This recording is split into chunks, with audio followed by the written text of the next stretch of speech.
हर board ने 75% उपस्थिति को और सख्त कर दिया गया है। 4 सितंबर से जो भी छात्र 75% उपस्थिति पूरा नहीं करते हैं उनका नामांकन रद्द कर दिया जाएगा। साथ ही साथ अगर आप बीमार हैं या किसी भी परिस्थिति में आपको किसी भी हाल में किसी तरह का छूट नहीं दिया जाएगा, मेडिकल छूट को भी हटा दिया गया है। तो पूरी जानकारी देखेंगे कि किस तरीके से आप सभी को जो 75% उपस्थिति है वो काउंट किया जाएगा। उसके लिए नोटिस जो है वो यहाँ पे बिहार विद्यालय परीक्षा समिति की तरफ से जारी कर दिया गया है। तो आइए देखते हैं, पूरी वीडियो फटाफट शेयर कर दीजिए। अब जो है अगर हल्के में लिए तो बिहार बोर्ड जो है बहुत ज्यादा स्ट्रिक्ट हो गया है अपने नियम के प्रति। देखिए यहाँ पे क्या कहा गया है। बिहार विद्यालय परीक्षा समिति ने कहा है कि सभी कक्षाओं में अलग अलग 75% उपस्थिति अनिवार्य है। अब देखिए, पहले बोला गया था कि 75% उपस्थिति जो अनिवार्य है वो आपका कॉलेज और स्कूल में अनिवार्य है, लेकिन अब बोला गया है अलग अलग क्लास में 75% उपस्थिति अनिवार्य है।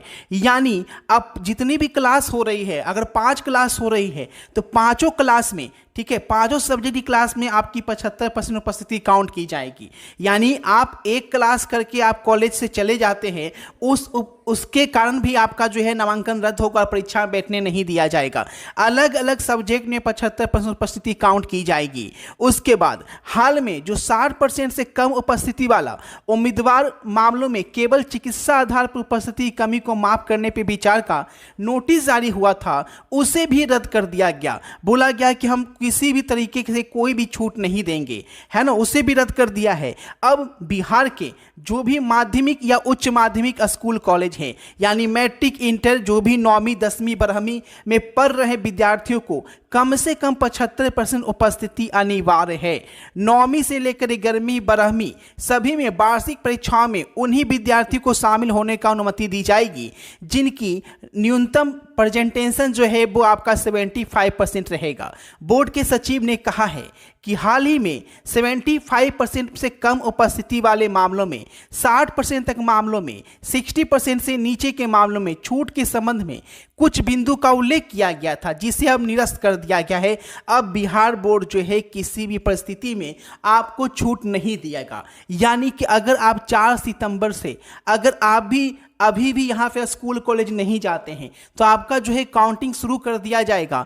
एक एक सब्जेक्ट का जितना आपको क्लास चल रहा है, 5 सब्जेक्ट का क्लास चल रहा है, अगर आपके विद्यालय में, आपके कॉलेज में अगर आप एक क्लास करते हैं या एक क्लास भी नहीं करते हैं, उस अनुसार जो है वो आपको यहाँ पे काउंटिंग फिगर लिया जाएगा। और उसके बाद जिसका एडमिशन कट होगा उसका अगले साल एडमिशन भी नहीं होगा। देखिए यहाँ पे क्या कहा गया है। अब किसी भी मामले में, किसी परिस्थिति में, किसी मामले में, किसी परिस्थिति में 75% से कम उपस्थिति में किसी प्रकार की छूट नहीं दी जाएगी। ठीक है, ये नियम जो है बहुत ज़्यादा सख्त नियम है। यानी कि आप बीमार रहें या कैसे भी रहें, आपको छूट नहीं दी जाएगी। अब देखिए ऐसा नियम क्यों लाया गया, इसीलिए लाया गया क्योंकि इस नियम का कोई गलत फायदा ना उठा ले। अगर मेडिकल नियम ला दिया गया तो मैक्सिमम छात्र जो है मेडिकल लगा रहे थे, जिस वजह से सरासर इस नियम को हटा दिया गया कि हम मेडिकल में छूट नहीं देंगे। इसके कारण जो जेन्युइन स्टूडेंट होगा, जो रियल में मेडिकल उसको चाहिए, उसको भी दिक्कत हो सकती है। देखिए यहाँ पे 9वीं से 12वीं में अध्ययन जो भी छात्र हैं उनको न्यूनतम उपस्थिति 75% है और इसमें किसी प्रकार की छूट नहीं दी जाएगी। तो 4 सितंबर से बिल्कुल आप लोग सतर्क हो जाएं और स्कूल कॉलेज जाएं, नहीं तो आपका 1 साल से 2 साल बर्बाद हो जाएगा। भले ही आप बाहर रह के नीट और जेई की तैयारी कर रहे हैं, वो नीट की और जेई की तैयारी करते रह जाएंगे और 12th ही क्लियर नहीं हो पाएगा। तो ऐसे अपने पैर पर कुल्हाड़ी नहीं मारे। अगर अभी भी नोटिस को नज़रअंदाज कर रहे हैं तो के पाठक का थोड़ा हिस्ट्री सर्च कर लीजिएगा, आपको समझ में आ जाएगा। जो फैसला कर लेते हैं उससे पीछे नहीं हटते हैं। ठीक है, तो इसको नोटिस को सीरियसली लीजिए, स्कूल कॉलेज जाइए, चाहे आप कहीं भी रह रहे हैं, बिहार वापस आइए। मिलते हैं आपसे नई वीडियो में नई अपडेट के साथ। वीडियो को शेयर कीजिए। Thanks for watching this video.